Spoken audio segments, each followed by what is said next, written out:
Good afternoon, everyone. I am Ivan John C. Farrell, taking Master in Public Administration. My topic today is about communication in administration, focuses on its advantages. Mr. Edgar Corpus Shazon, on his paper entitled Administration Communication, a Tool for Good Governance, as requirement in his MPA program, describes communication in administration as a process of sharing ideas, information, and messages with others in a particular time and place. It is also important to state that communication is not just giving information, it is the giving of understandable information and receiving and understanding the message. Continuously conveying information,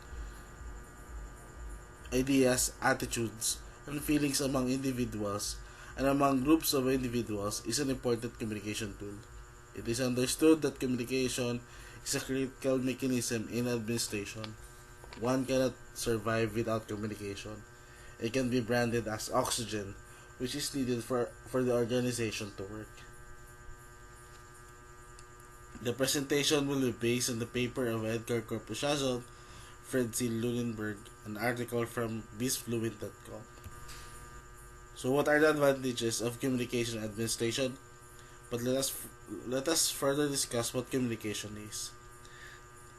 In the words of T.S. N. Neal in 2006, communication is an instrument for social interaction, a tool for understanding others, and a means by keeping in touch with people. The main objective is to form an agreement in achieving the essence of the message. That would be the role of the sender and the receiver. In any organization, communication is vital, and it is the lifeblood. Therefore, the organization can survive without communication. There are four types of communications in administration to fully achieve its achievements. One is written communication, like letters, memos, reports, email, faxes. Oral communication, like one-on-one meetings, phone conversations, speeches, video conferencing, group meetings. Thirdly is nonverbal communications like eye contact, facial expressions, body language, and physical appearance. Lastly is active listening, listening with a high level of concentration and listening for information.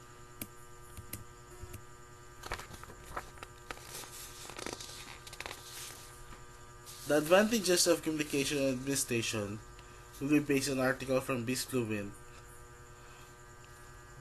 There are three. One is having a good communication.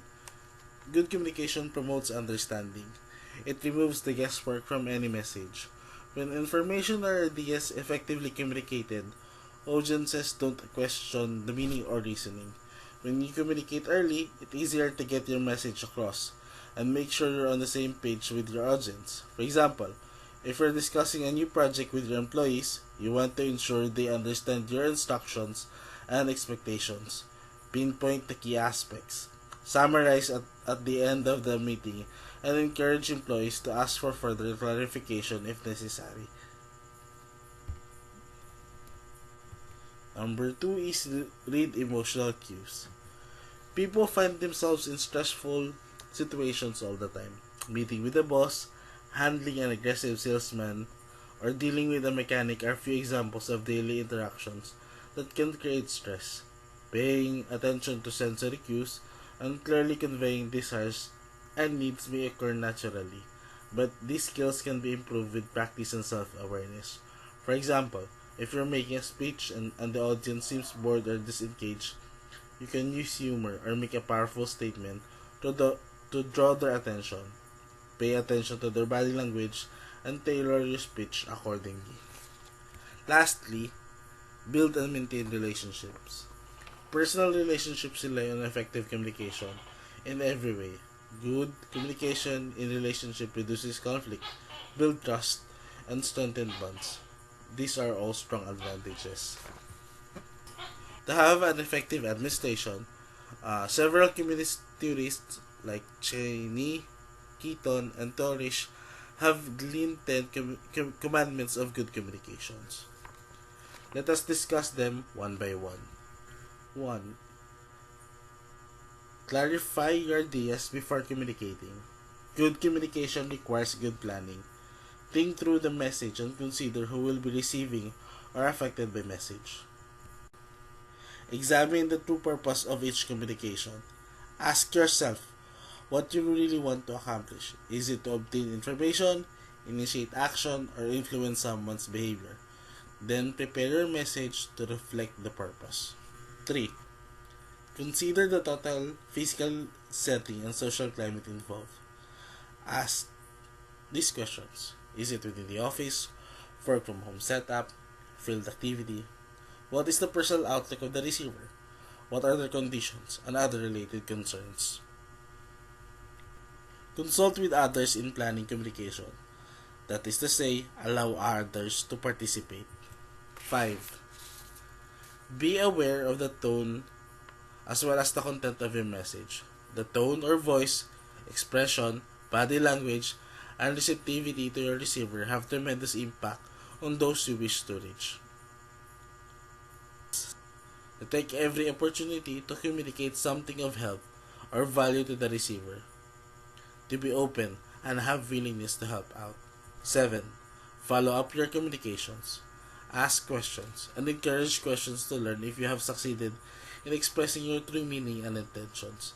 Allow for feedback in all communications. 8. Communicate for tomorrow as well as today. Plan communication to serve immediate needs as well as longer run interests and goals. 9. Make sure your actions support your words. The most persuasive communication is not what you say, but what you do. 10. Be a good listener. Oftentimes, when communication starts or isn't going, some people cease to listen. Concentrate on what is being said. Be an active listener by listening with a great deal of concentration. A brief reminder for everyone that effective communication is a two-way process that requires effort and skill by both sender and receiver.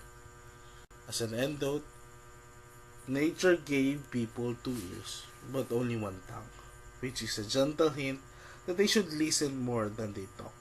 Listening requires 2 ears, one for meaning and one for feeling. Leaders who do not listen have less information for making sound decisions. That would be the end of my presentation. Thank you for listening. If you have comments, questions, or suggestions, feel free to ask.